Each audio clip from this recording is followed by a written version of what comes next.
Give her your kidney. Katie heard the words. She understood them individually, but her brain refused to assemble them into a sentence that made sense because the man saying them was her husband. And the woman he was saying them for was sitting across the table wearing the quiet smile of someone who had already won. She looked at Seung-gi. He looked back at her without apology. This was the man who had found her in a hospital corridor 7 years ago, still in scrubs, still shaking from an emergency that had nearly taken his father's life. He had looked at her like she was something rare, like she was someone worth crossing every boundary his family had ever drawn. He had married her anyway. She had believed that meant something permanent. "You're compatible," he said, as though that explained everything, as though compatibility were a reason, a justification, a verdict. A medical folder sat open in front of her. Her name was printed at the top. Below it, rows of numbers. She recognized from her nursing background. Tissue markers, blood typing, compatibility scores. Someone had already run her results. Someone had already seen the match and made a decision before she even walked through the door. The room told her everything she needed to know. Seung-gi at the head of the table, tie loosened, expression arranged into something she had never seen on his face before.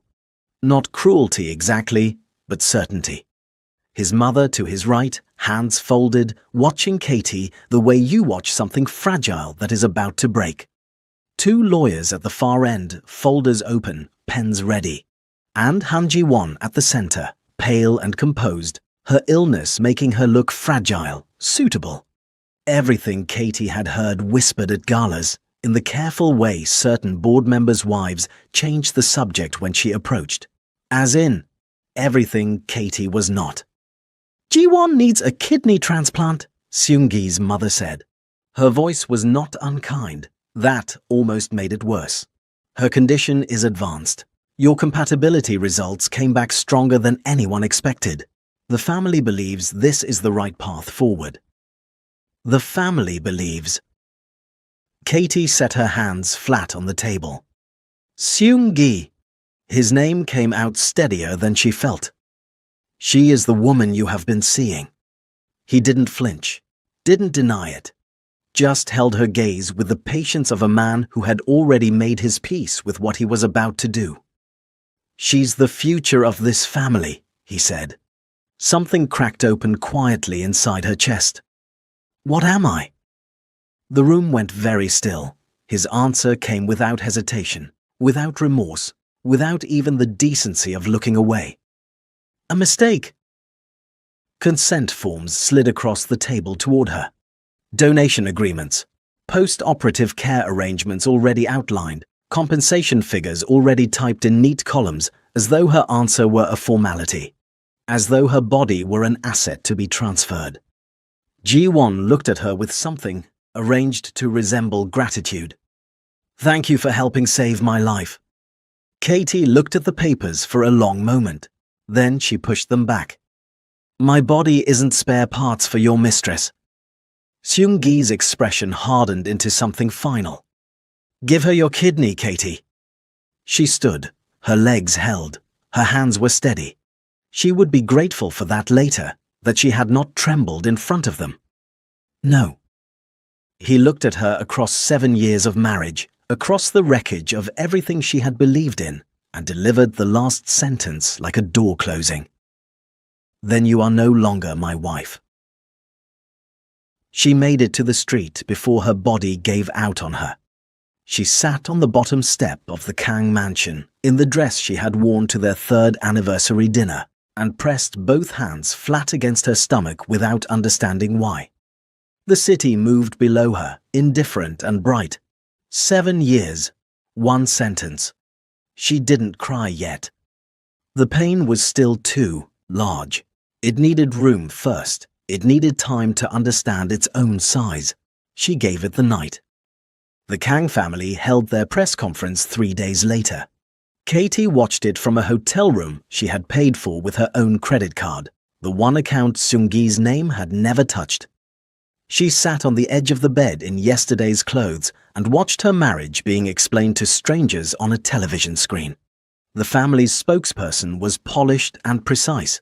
The statement had clearly been drafted by lawyers who understood exactly how much truth to release and exactly how much to shape. Mrs. Kang, the former Mrs. Kang, was identified as a compatible donor for a critically ill patient. Despite the urgency of the situation, she declined to assist.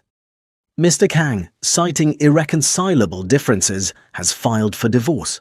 The family asks for privacy during this difficult time. Irreconcilable differences. 7 years reduced to a legal phrase. The cameras cut to Seung-gi on the courthouse steps. He wore his best charcoal suit. His expression was grave and composed, the face of a man bearing a painful but necessary burden. Ji-won's family stood nearby, united and dignified. The message was clear without anyone having to say it directly. He had done the right thing. She had not. By noon, the headlines were everywhere. Foreign wife refuses life-saving donation. Kang CEO divorces selfish spouse after shocking refusal. Who is Katie Richards? And why did she say no? She turned the television off. Then she turned it back on because silence was worse. She had been a nurse for 11 years. She understood organ donation better than any journalist currently typing her name into a headline. She understood that living donation carried real surgical risk. That compatibility alone was not consent. That no ethical medical framework in the world permitted what the Kang family had sat across that table and demanded from her. None of that was in any of the headlines. What was in the headlines was her face, a photograph pulled from a charity gala 2 years ago, Seung-gi's hand at her back, both of them smiling. The photograph had been cropped. His hand was gone. She stood alone in the frame, and alone was exactly how the story needed her to look. Her phone had stopped being a phone. It was just a device that delivered new ways for strangers to tell her she was heartless. She turned it face down on the nightstand. Outside the window, Seoul continued without interruption. Traffic moved. Businesses opened. The Han family's hospital partnership announcement ran as a ticker along the bottom of the news channel. The Kang-Han alliance was officially confirmed.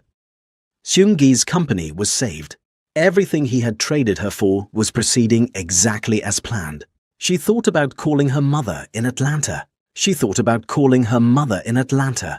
But what would she even say? He called me a mistake, Mama. In front of lawyers. In front of her. The words were still lodged somewhere between her throat and her chest, taking up space where breathing used to be easy. She hadn't eaten since the night before the meeting. She ordered room service and couldn't touch it when it arrived. She ran a bath and sat on the bathroom floor instead. At some point she realized she was late, not late for anything scheduled. Late in the way a woman's body keeps its own calendar regardless of what is happening to her life. She had noticed it 3 days ago and filed it away under later because there was already too much to hold. She bought a test from the hotel vending machine at 2 in the morning. She sat on the bathroom floor again and waited. 2 lines. She stared at them for a long time. Then she pressed her back against the cold tile wall and pulled her knees to her chest and finally, let herself cry. Not for the marriage, not for the headlines, not for the photograph with his hand removed, for this. For the fact that somewhere inside her body, in the middle of the worst week of her life, something small and new was trying to exist, and she was completely alone. She cried until there was nothing left. Then she washed her face, looked at herself in the mirror for a long time, and made a decision. She was leaving Seoul, not running. She was clear about that distinction even in the wreckage of that bathroom at 2 in the morning. Running was what people did when they were afraid. She was not afraid of Kang Seung-gi or his family or their headlines. She was simply done. Done with the city that had watched her humiliation and called it news. Done with the mansion on the hill and the table where her body had been discussed like inventory. Done with waiting for a man who had already chosen. She booked a bus ticket to Busan. She packed 1 bag. She left the hotel room key on the nightstand next to the untouched room service and walked out before sunrise, while Seoul was still dark and the cameras were pointed somewhere else. Nobody photographed her leaving. That was the first thing that had gone right in days. Hi fam, this is Afro-Korean Series Channel. Thanks for being here. Busan smelled like salt and fish markets and diesel from the ferry terminals.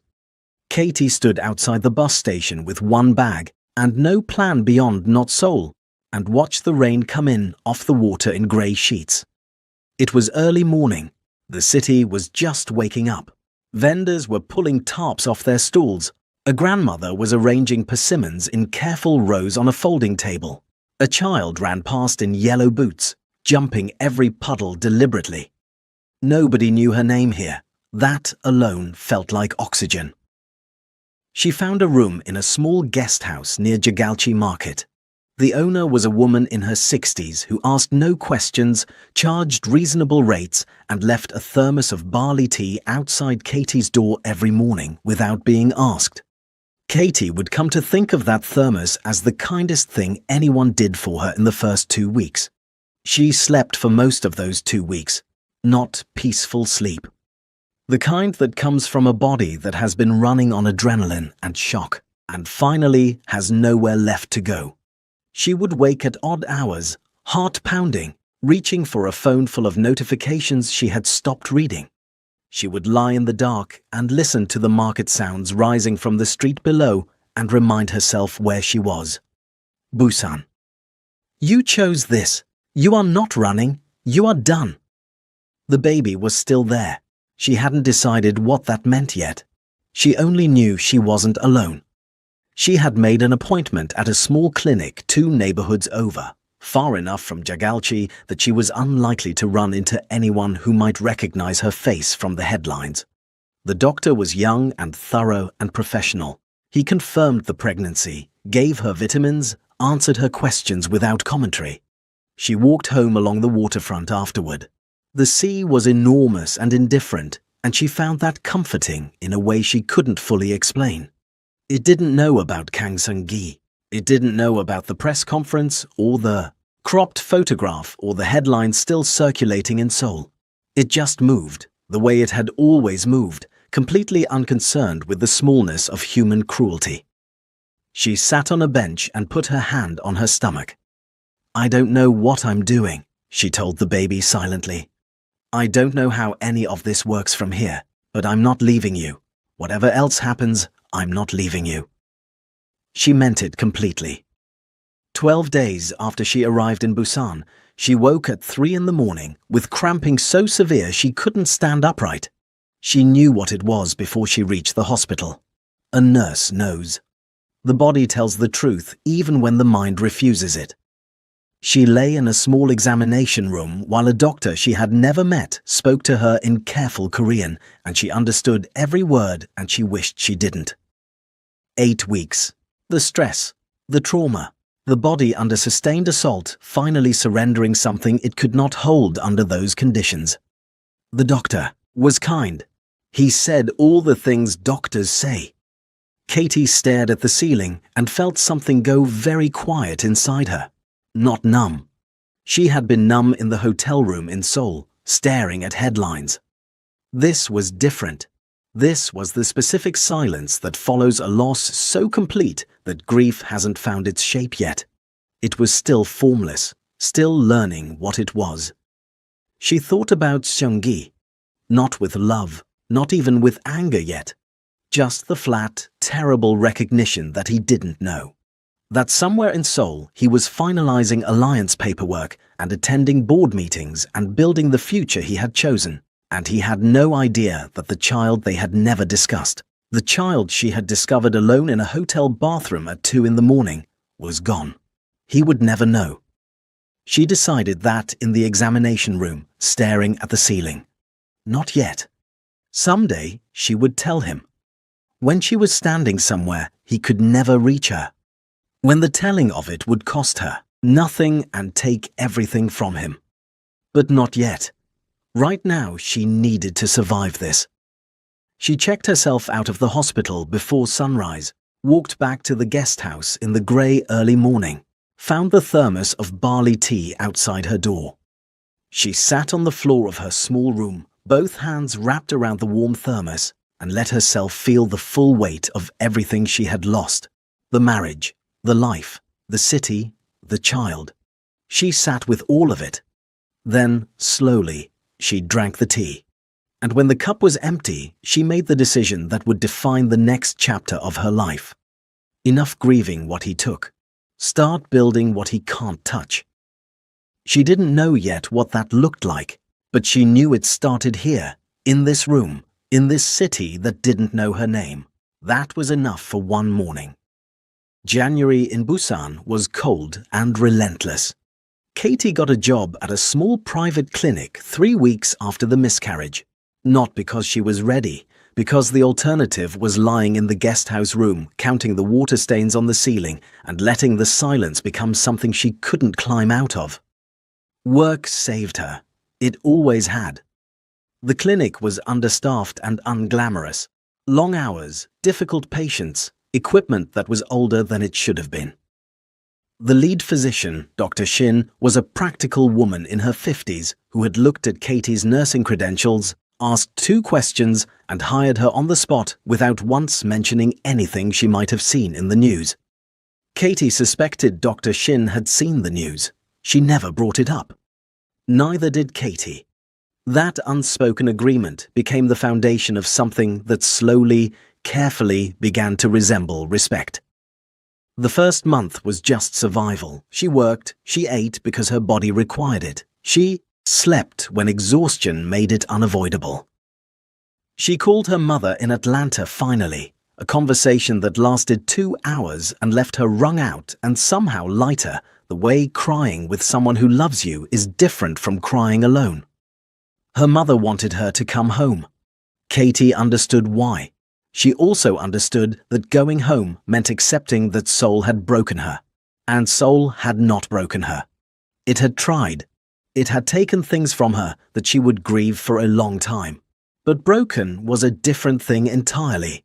She stayed in Busan. The second month she started running, not from anything, towards something, though she couldn't name it yet. Early mornings along the waterfront before the market vendors arrived, just her and the sea and the sound of her own breathing. Her body, which had been through so much in such a short time, began to remember what it felt like to be strong. She started sleeping through the night. She stopped flinching when she heard Korean spoken loudly in public spaces. She deleted the news alerts she had been monitoring compulsively and did not replace them. Whatever was happening in Seoul would happen without her watching. She had given that city enough of her attention. It was during the 3rd month that she met Nurse Yoon. Park Soo-yeon was 26, relentlessly cheerful, and had absolutely no filter between her thoughts and her mouth. She had arrived at the clinic as a new hire and immediately attached herself to Katie with the confidence of someone who had decided they were going to be friends and was simply waiting for the other person to catch up. "You're the American nurse everyone was talking about," Soo-yeon said on approximately her 2nd day. "The one from the headlines." Katie looked at her steadily. "Yes." Soo-yeon nodded, apparently satisfied. "I thought you were brave. My mother thought you were selfish. I told her she was wrong." She handed Katie a patient file and moved on as though the conversation were completely ordinary. Katie stared after her for a moment.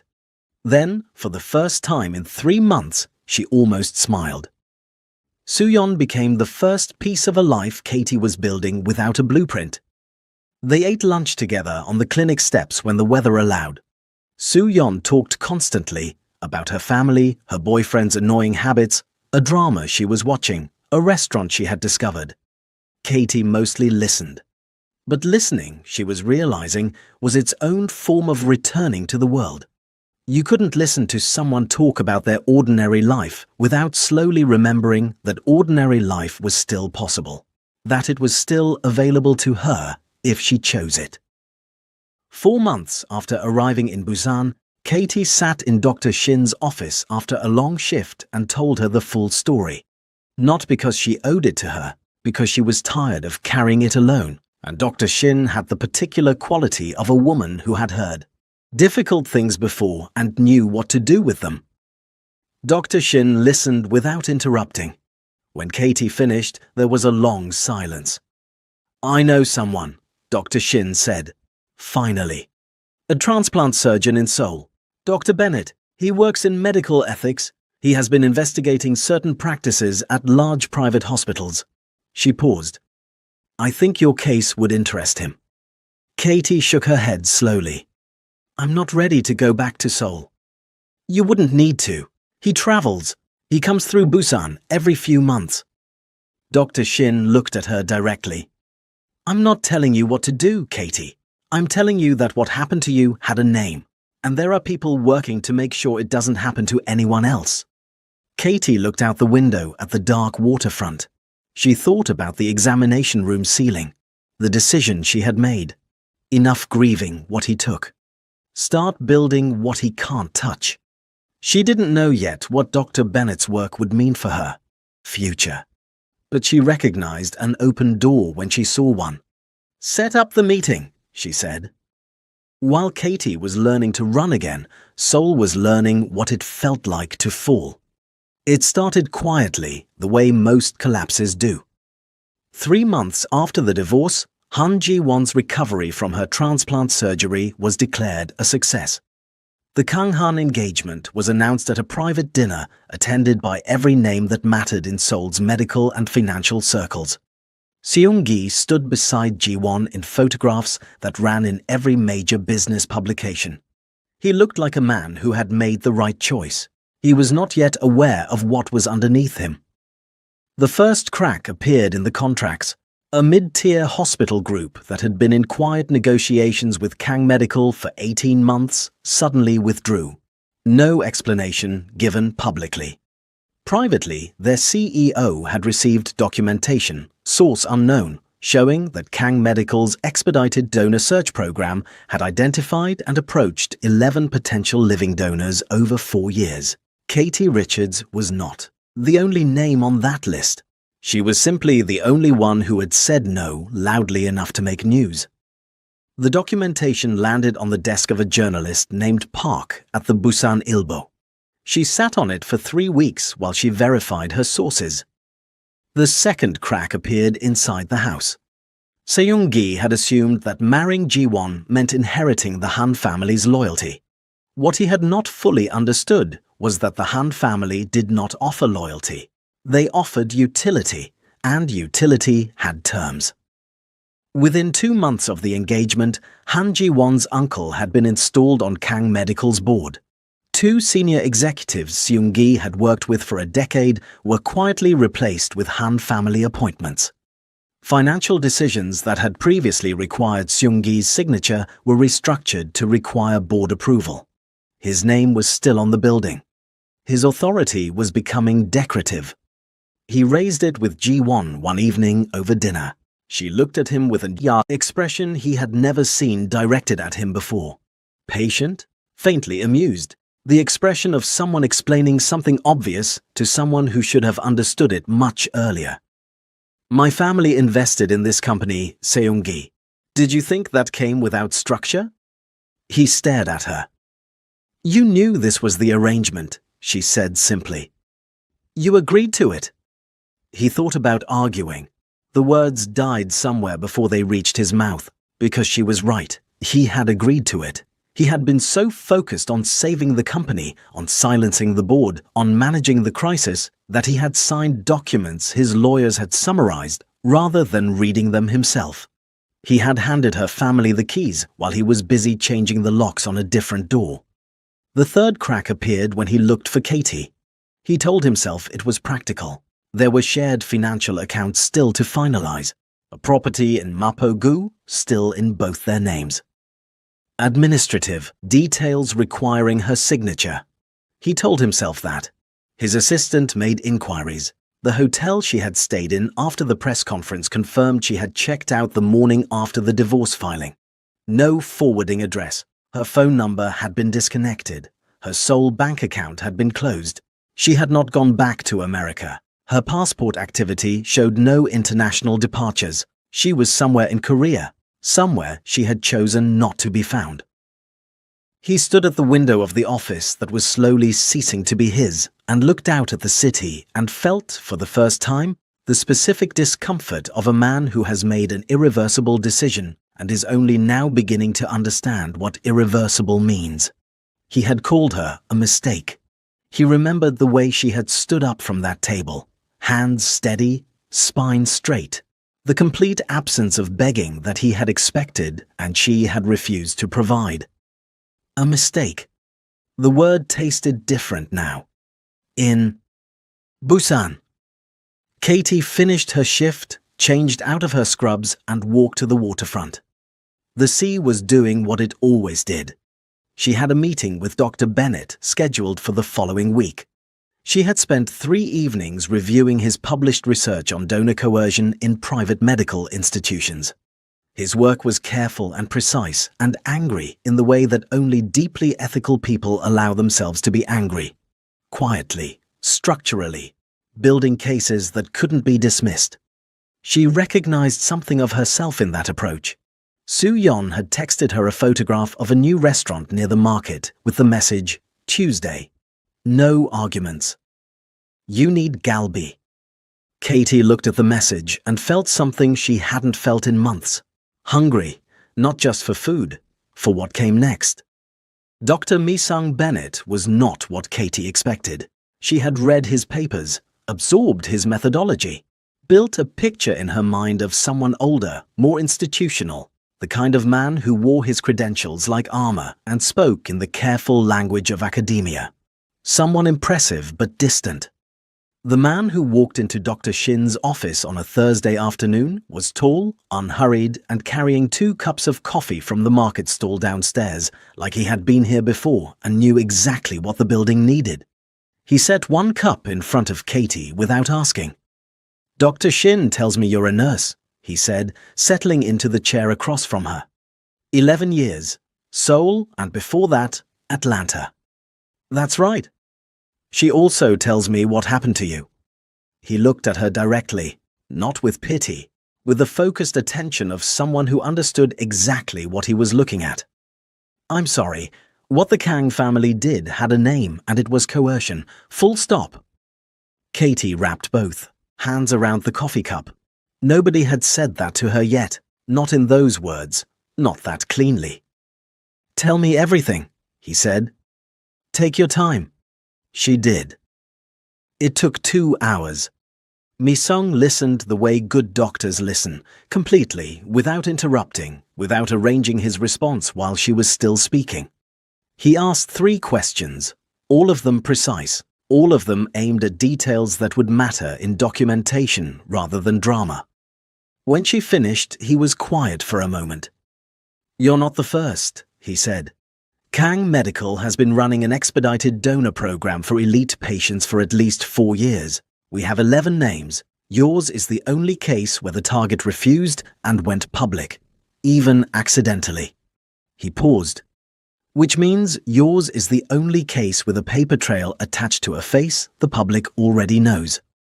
Katie absorbed that. What does that mean, practically? It means your case is the one that breaks this open, if you're willing. He held her gaze. I won't pretend it's a small thing. Your name goes back into headlines. The Kang family will push back hard. It will be uncomfortable before it gets better. She thought about the examination room ceiling in Busan, the decision she had made in that room. Enough grieving what he took. Start building what he can't touch. What would I need to do? She asked. Work with us. Share your documentation. Eventually, when the case is ready, speak publicly. He paused. You'd also be joining the foundation full-time if you want it. We need someone with your clinical background and your specific experience. Someone who understands both the medical and the human side of what coerced donation looks like. Katie looked at him for a long moment. Why are you doing this? She asked. Not suspiciously. Genuinely. Mi-sung considered the question seriously, the way she was already learning he considered everything. Because I watched a patient die on a waiting list, the Same week, a private hospital fast-tracked a donor search for a board member's relative, he said, and I decided I was done writing papers about it. She nodded slowly. Outside the window, the sea was doing what it always did, moving, indifferent, constant. Okay, she said, I'm in. They worked through the rest of the afternoon and into the evening. Mi-sung spread case files across Dr. Shin's desk. Katie cross-referenced her own documentation, the medical folder that had been placed in front of her at the Kang mansion, photographs she had taken of it before she left the room, the formal divorce timeline. Her nursing instincts kicked in without her having to summon them. Pattern recognition, detail retention. The clinical habit of seeing a situation clearly without letting emotion distort the picture. Mi-sung watched her work. You're good at this, he said. I've been a nurse for 11 years, she said without looking up. I'm good at managing chaos without falling apart in the middle of it. He smiled at that. It changed his face considerably. She noticed, filed it away somewhere she didn't examine too closely. There was work to do, and she was not someone who got distracted from work by a smile. That version of herself had trusted the wrong man and paid for it in ways she was still calculating. But she noticed. When she walked home along the waterfront that night, the city felt different, not smaller, larger. Like a door had opened onto something she hadn't been able to see before because she had been standing too close to her own wreckage. She had arrived in Busan with one bag and no plan beyond survival. She had a plan now. She texted Soo-yeon. Tuesday still works. I have something to tell you. Soo-yeon responded in 4 seconds. Finally. I've been waiting for you to get interesting again. Katie laughed out loud. Alone on the waterfront in the dark, for the first time in months, she laughed. 6 months after the divorce, Kang Seung-gi stopped sleeping well. It wasn't guilt exactly. He wasn't ready to call it that. It was more like a persistent low-frequency noise in the back of his mind that he couldn't locate or silence. It was there during board meetings, there during dinners with Ji-won's family, where he smiled and nodded and said the right things. There at 3 in the morning when he stood at the window of the apartment that had once been theirs and was now just his. He had made the right choice. He told himself that with decreasing conviction. The journalist Park published her story on a Tuesday morning. Seung-gi was in a breakfast meeting with Han Ji-won's uncle when his phone began vibrating continuously against the table. He ignored it twice. The third time he glanced at the screen and felt the blood leave his face. Kang Medical's secret donor program. 11 cases, 1 standard, wealth. He excused himself. In the corridor outside the private dining room. He read the article in full. Park had been thorough. 11 potential donors approached over 4 years. Documentation of the expedited search program. Internal communications showing board-level awareness, and at the center of it, laid out in clinical detail, the case of Katie Richards. Not the story the Kang family had released at the press conference. The real story, the coercion, the room, the lawyers with their folders already open, the divorce filed 3 days later as punishment for refusal. His phone showed 47 missed calls. The board meeting that afternoon was the worst 2 hours of his professional life. Han Ji-won's uncle sat at the head of the table, his table in his boardroom, and spoke about damage control with the calm efficiency of a man who had prepared for this possibility and was not particularly surprised it had arrived. Han family lawyers had already drafted a statement. A communications team had already been engaged. The strategy was clear. Distance Kang Medical from Seung-gi personally. Position the donor program as the unauthorized initiative of one executive. Him. Seung-gi looked around the table at men he had worked alongside for years, his father's colleagues, people who had attended his wedding, people who had shaken his hand at the press conference 6 months ago when he had stood on courthouse steps and erased 7 years of marriage for the cameras. Not one of them met his eyes. "This is my company," he said quietly. Ji-won's uncle looked at him with the same patient, faintly amused expression he had seen on Ji-won's face at that dinner 3 months ago. Was, the man said simply, and returned to the communications strategy. Ji-won came to the apartment that evening. Seung-gi had been sitting in the dark for 2 hours. He didn't turn the lights on when she arrived. She did it herself, efficiently, like a woman conducting an inspection. She sat across from him and told him what was happening in the careful language of someone who had rehearsed it. The Han family was withdrawing their support from the engagement. The reputational damage was too significant, the timing too complicated. Their legal team advised a clean separation from the Kang medical situation before it escalated further. She was sorry. She hoped he understood. Seung-gi looked at her for a long time. "You were never going to marry me," he said. Ji-won held his gaze without flinching, without guilt, without even the performance of it. "The alliance required an engagement," she said. "The engagement served its purpose." "And the kidney?" Something moved briefly across her expression. Gone before he could name it. "I needed a transplant," she said. "The family identified the most efficient path to securing one. You were part of that path." She stood, smoothed her jacket. "I genuinely hope things improve for you, Seung-gi." She said it the way you say it to an acquaintance. The door closed behind her without drama. He sat in the lit apartment and thought about efficiency, about suitable arrangements, about the word path used to describe a marriage he had destroyed his life to make possible. Then he thought about Katie, standing up from that table, hands steady, spine straight. "My body isn't spare parts for your mistress." She had seen Ji-won clearly from the very first moment, had understood exactly what was in that room and what it meant. And he had looked at her clarity and called it jealousy, called her a mistake, signed the papers while cameras flashed and told himself he was making the practical choice. He reached for his phone. His assistant had been running quiet inquiries for weeks. Busan had yielded nothing. No clinic registration under her name, no lease, no utility accounts. She had learned how to be unfindable. He put the phone down. Outside the window, Seoul glittered the way it always had, indifferent and bright, and for the first time he understood what Katie must have felt, sitting in a hotel room, watching it move on without her. The city didn't care. It never had. 8 months after leaving Seoul, Katie Richards looked different. Not dramatically. Not in the way of movie transformations where everything changes overnight and the audience is meant to gasp. It was quieter than that, more earned. The kind of change that happens when a person stops surviving and starts choosing. She had cut her hair. Not as a symbol, because it was practical and she was done keeping things that no longer served her. She had gained back the weight she had lost in those first brutal weeks.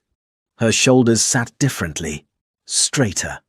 The particular posture of a woman who had stopped bracing for the next blow because she had decided the next blow was not coming. The foundation work had changed everything. Mi-sung had been right about the discomfort. When the Busan Ilbo story broke and her name resurfaced in the headlines, the first week was difficult. Old photographs recycled, old narratives briefly revived. She read 2 articles, closed her laptop, and went for a run. When she came back, the Foundation's legal team had already issued a statement. She was not alone in this fight anymore. That was new. That mattered more than she had expected it to. The Foundation was headquartered in Seoul, but Mi-sung traveled constantly. Busan, Daegu, Jeju, international conferences on transplant ethics. He moved through the world with the focused efficiency of someone who had identified the problem and was not interested in anything that didn't address it directly. They worked well together, better than well. He had a habit of leaving research papers on her desk with specific passages marked. She had a habit of returning them with her own annotations in the margins. Their disagreements were productive and occasionally loud and always resolved by evidence rather than volume. Soo-yeon watched this dynamic with undisguised interest and zero subtlety. "He marks passages for you," she said one afternoon in the tone of someone presenting irrefutable evidence. "He marks passages for everyone," Katie said without looking up. "He does not," Soo-yeon said. "I have never received a single marked passage, not one." Katie kept her eyes on her paperwork. "There is work to do, Soo-yeon." The work was real, and it was meaningful, and it was exactly what she needed. 3 of the 11 donor cases had come forward publicly. 2 more were in consultation with the Foundation's legal team. The documentation was building into something that couldn't be managed with a press statement or a communication strategy. A formal investigation had been requested by 2 separate medical ethics boards. Kang Medical's stock had dropped 14% in 6 weeks. Katie did not follow this number. She knew it because Mi-sung mentioned it once in a briefing, flatly, as context for the investigation timeline. She noted it the way she noted any relevant data point and moved on. She was not doing this work for his destruction. She was doing it because 11 people had sat in rooms like the one she had sat in. Because some of them had said yes out of fear or pressure or exhaustion. Because what had been done to her had a name, and that name needed to be on record so it couldn't be done again. His destruction was just what happened when the truth moved in a straight line. Her mother came to visit in the 8th month. Diane Richards arrived at Busan Station with 2 large suitcases, a carry-on full of contraband American snacks, and the expression of a woman who had been patient long enough and needed to see her daughter with her own eyes. They sat on the waterfront the first evening and talked until midnight. Katie told her everything. The meeting, the papers, the word mistake delivered across a table, the hotel room, the test, the hospital ceiling. Her mother held her hand and did not speak for a long time. "You should have called me sooner," Diane said finally. "I know. You always try to carry things alone." "I know, Mama." Diane looked at her daughter for a long moment, at the straightened shoulders, the steady eyes. The particular quality of a woman who had been through the fire and come out the other side not smaller but refined. "You look like yourself again," she said quietly. "The real one. The one you were before you started trying to fit into his world." Katie leaned her head against her mother's shoulder. For the first time in 8 months, she felt completely held. That night she lay awake for a while, not from pain, but from the strange buoyancy of someone who can feel their own future approaching. The foundation was growing. The investigation was building. Mi-sung had mentioned a medical ethics conference in Seoul in 4 months, a major one, international attendance, the kind of platform that could take their work from documented to undeniable. He had asked if she would speak. She hadn't answered yet, but she already knew she would. Seoul was just a city. She had survived it once. She could walk back into it on her own terms, on a stage of her choosing, and say what needed to be said. She was almost ready. Almost. She flew back on a Thursday morning. No drama in it, no ceremony. She packed a professional bag, said goodbye to the Busan waterfront in the way you say goodbye to something that saved your life, and boarded the first flight out. Soo-yeon drove her to the airport and cried the entire way there, despite having been told 3 times that Katie was not leaving permanently. "I know," Soo-yeon said, wiping her face. "I'm just practicing." Katie hugged her for a long time at the departure's entrance. "You changed my life," she said quietly. "You know that." Soo-yeon waved her off with the confidence of someone who absolutely knew that and didn't need it confirmed. "Go be famous. Text me everything."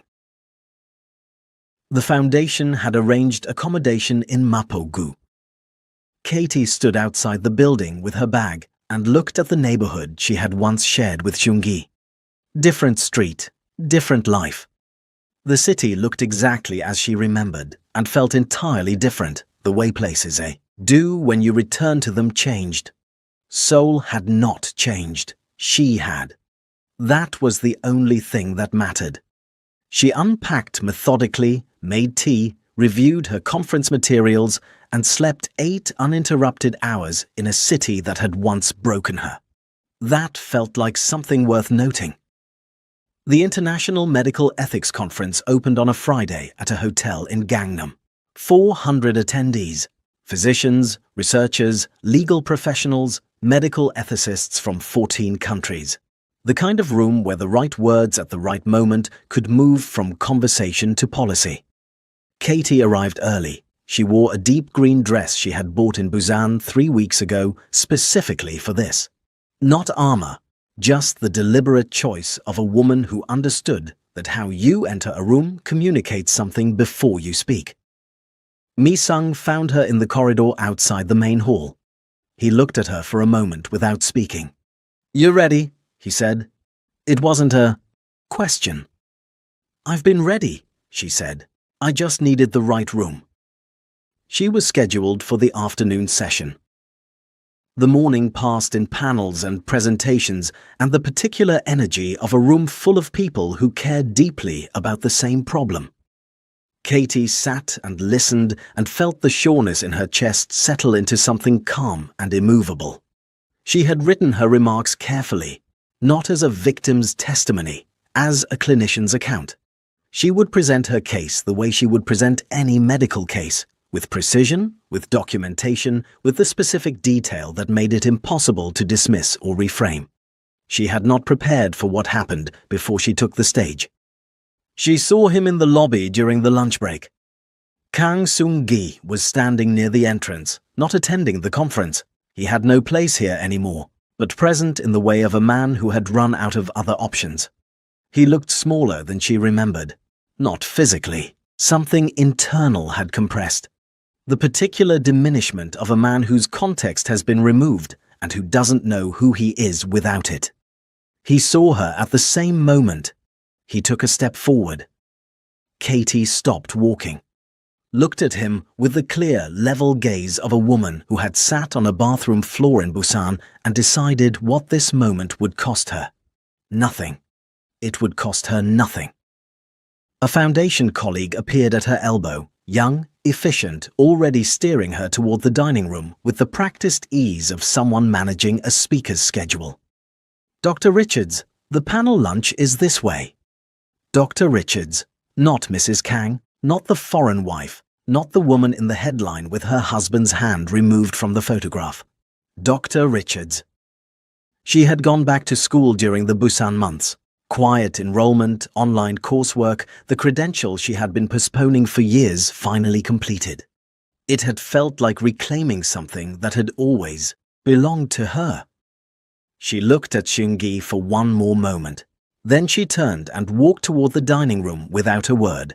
She heard him say her name behind her. She did not stop. The afternoon session began at 2 o'clock. Katie walked onto the stage to modest applause from an audience that knew her name from documentation, not from headlines. She stood at the podium and looked out at 400 faces and felt something she had not expected. Peace, not triumph, not anger, not the satisfaction of revenge. Just the clean, settled peace of a woman standing exactly where she was supposed to be, saying exactly what needed to be said, in a room that was finally ready to hear it. She adjusted the microphone. She began. "My name is Dr. Catherine Richards. I am a nurse with 11 years of clinical experience and a survivor of institutional donor coercion. I am here today not to tell you what was done to me, though I will, but to tell you what it means for every patient who will sit in a room like the one I sat in if we don't build systems that make that room impossible." The room was very quiet. She kept going. Seung-gi stood in the hotel lobby and watched her walk away. She didn't look back. He had told himself, coming here, that he just needed to see her, that seeing her would clarify something, that he would know what to say when the moment arrived and the words would come the way they used to when he was a man who believed he understood his own life. No words came. She had looked at him with eyes that were clear and level and entirely untroubled by his presence. Not cold, not angry. Something worse than both.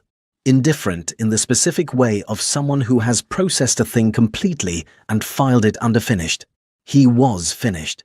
He understood that now in a way he hadn't when he signed the divorce papers.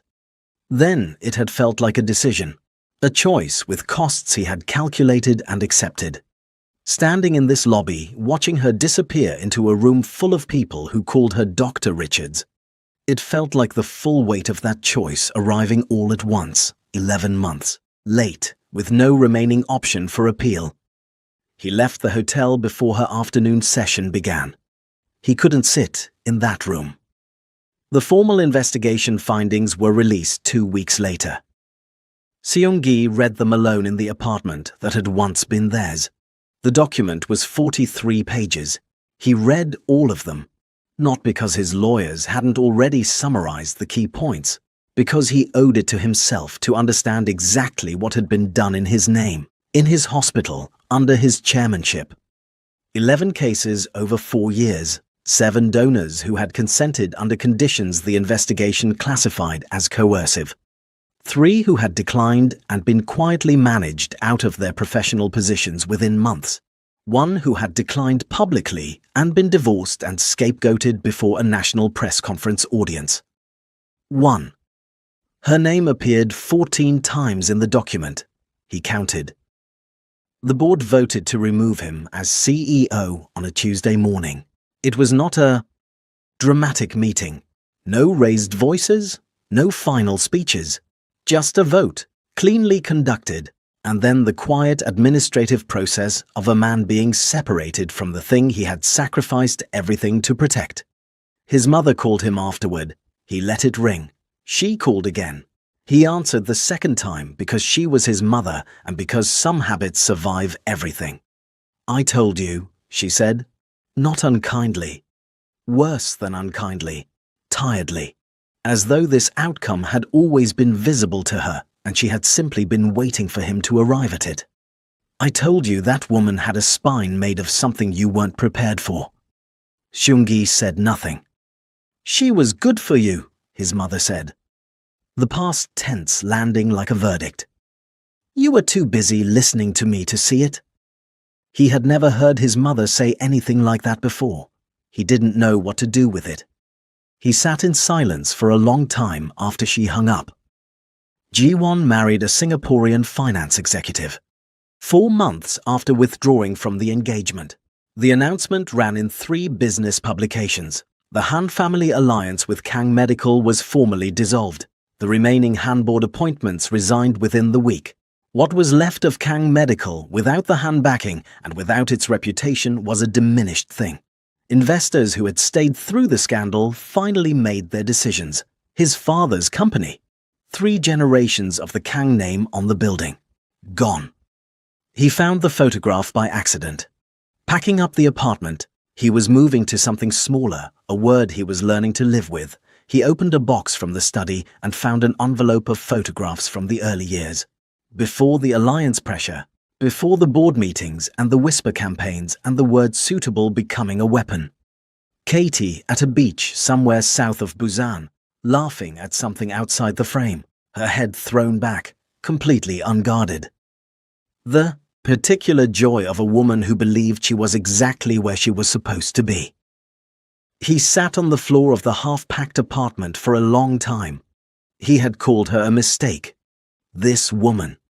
This laughing, fearless, bone-deep, decent woman who had saved his father's life before she even knew his name. Who had followed him into a world that never fully accepted her and loved him anyway. Who had sat across a table from the worst version of himself and walked out with her dignity entirely intact.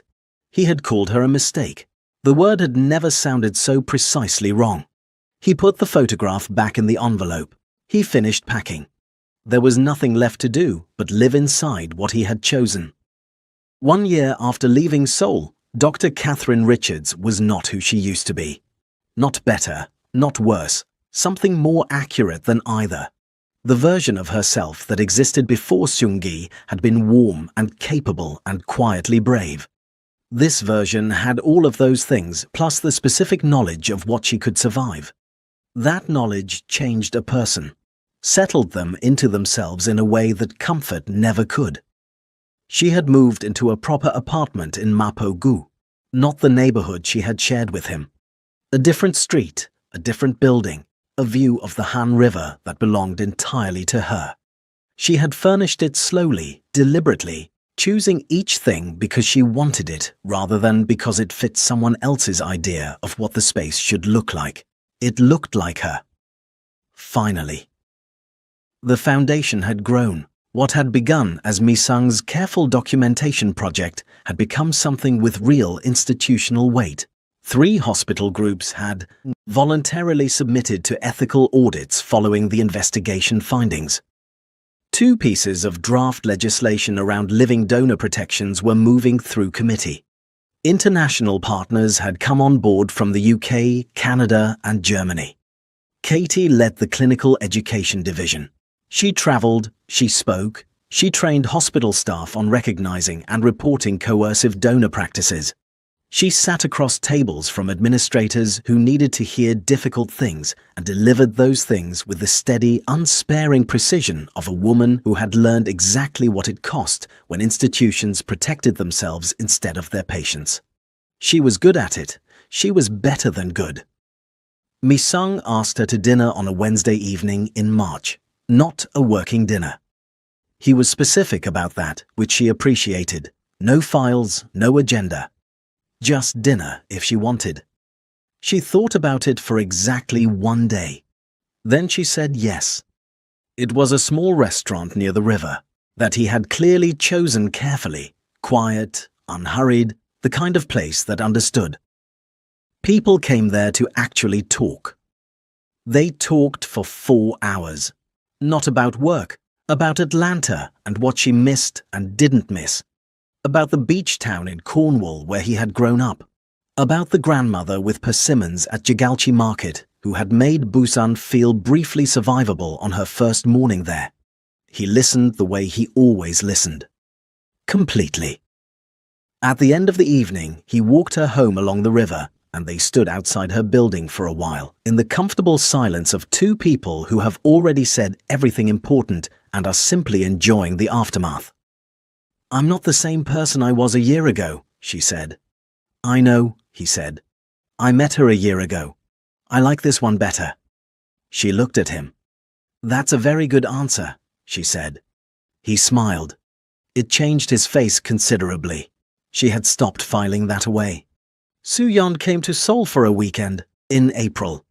She arrived with opinions about everything. The apartment, the river view, Mi-sung, the restaurant he had chosen, Mi-sung again, and delivered them all within approximately 40 minutes of walking through the door. "He chose a quiet restaurant," Soo-yeon said, as though this were conclusive evidence of something. "People choose quiet restaurants," Katie said. "People who want to actually hear you choose quiet restaurants." Soo-yeon pointed at her. "That's a man who wants to hear you." Katie handed her a cup of tea. "There is work to do, Soo-yeon." Soo-yeon accepted the tea with the satisfaction of someone who had already won the argument. Her mother called every Sunday. Diane Richards had returned to Atlanta after her Busan visit with the settled expression of a woman who had seen what she needed to see. She asked about the foundation work and about Mi-sung and about the river view and whether Katie was eating properly. She did not ask about Seung-gi. Neither did Katie. He existed somewhere in the city. She knew that, in the abstract way, you know things that no longer require your attention. She did not think about him. That was not a decision she had made. It was simply what had happened when she stopped looking backward and the present became sufficiently full. In May, the Foundation announced its annual Medical Ethics Symposium. The keynote speaker was Dr. Catherine Richards. The announcement ran in 3 medical journals and 2 national newspapers. Her photograph, professional, composed, a woman entirely at home in her own authority, appeared beside a description of her work that had nothing to do with a divorce or a press conference or a headline about selfishness. It described what she had built, what she had become. Mi-sung sent her the announcement with a single line, "You deserve every word of this." She read it twice. Then she put her phone down and looked out at the Han River and felt the particular fullness of a life that had been rebuilt from nothing into something she had chosen entirely for herself. It was enough. It was more than enough. It was everything. The symposium was held on a Friday in June. Seoul in early summer was warm and relentless and smelled like rain that hadn't arrived yet. Katie stood backstage in the green dress, a different green dress, same deliberate choice, and listened to the room filling on the other side of the curtain. 600 seats. She had been told they were all taken. She was not nervous. She was ready in the way that had nothing to do with preparation and everything to do with knowing exactly who you are and why you are standing where you are standing. Mi-sung appeared beside her. "Full house," he said. "I know." He looked at her for a moment. "How are you feeling?" "Like myself," she said. He nodded like that was the only answer that mattered. Because it was. She didn't see Seung-gi until after. He was standing at the edge of the reception area when she came off stage, surrounded by colleagues and foundation partners and people who wanted to shake her hand and tell her what her words had meant to them. She moved through it all with warmth and presence and the particular grace of a woman who had learned that her story, told clearly and without shame, had the power to change things. She saw him the way you see something peripheral, a shape at the edge of the frame. He looked like a man who had come a long way to stand in a room where he had no standing. She almost didn't go to him. A foundation colleague was already steering her toward a group of international delegates. Mi-sung was across the room, watching her with the quiet attention she had come to recognize as his particular form of care. Soo-yeon, who had come up from Busan for the weekend and was currently eating everything on the canapé table, caught her eye and raised an eyebrow. Katie made a small decision. She crossed the room. Seung-gi straightened when he saw her coming. Something moved across his face, relief, dread, the complicated expression of a man who has rehearsed a how conversation so many times it has lost all resemblance to what he actually needs to say. She stopped in front of him. Up close, he looked like what he was, a man who had made catastrophic choices and was living inside them. The authority was gone. The certainty was gone. What remained was just a person, diminished by his own decisions, standing in front of the woman he had destroyed himself, destroying. "Katie," he said. "Seung-gi?" "I need you to know," he started. "I know," she said quietly. He stopped. "I know you're sorry," she said. "I know you're sorry." Satisfaction, without anything that required him at its center. "I know all of it." He looked at her. "I was pregnant," she said. The words landed exactly as she had always known they would. She watched his face change, watched the full weight of it arrive in real time, the understanding of what existed, what was lost, what his cruelty had cost in the most irreducible human terms. No headlines could frame this. No communications strategy could manage it. Just a man understanding completely and too late what he had thrown away. "Katie." "I'm not telling you to hurt you," she said. "I'm telling you because you deserve to know the full truth of what happened, and because I've been carrying it long enough." She let him absorb it. Then she said the last thing she would ever say to him. "I don't think about you anymore, Seung-gi. That's not cruelty. That's just what happened when I chose to live forward." She paused. "I hope you find a way to do the same." She turned and walked back across the room. Mi-sung was waiting where she had left him. He didn't ask what was said. He read her face the way he read everything, carefully, completely, without projection, and handed her a glass of water and stood beside her in the comfortable silence of a man who understood that some moments needed space before they needed words. After a while, she leaned slightly into his shoulder. He didn't move, just stayed. Later that night, she stood at the window of her Mapo-gu apartment and looked out at the Han River. The city was lit and alive and entirely indifferent to the private reckonings of the people moving through it. She had hated that indifference once. Now she understood it as a kind of freedom. The city didn't hold her story. She did, and she could put it down whenever she chose. She chose now.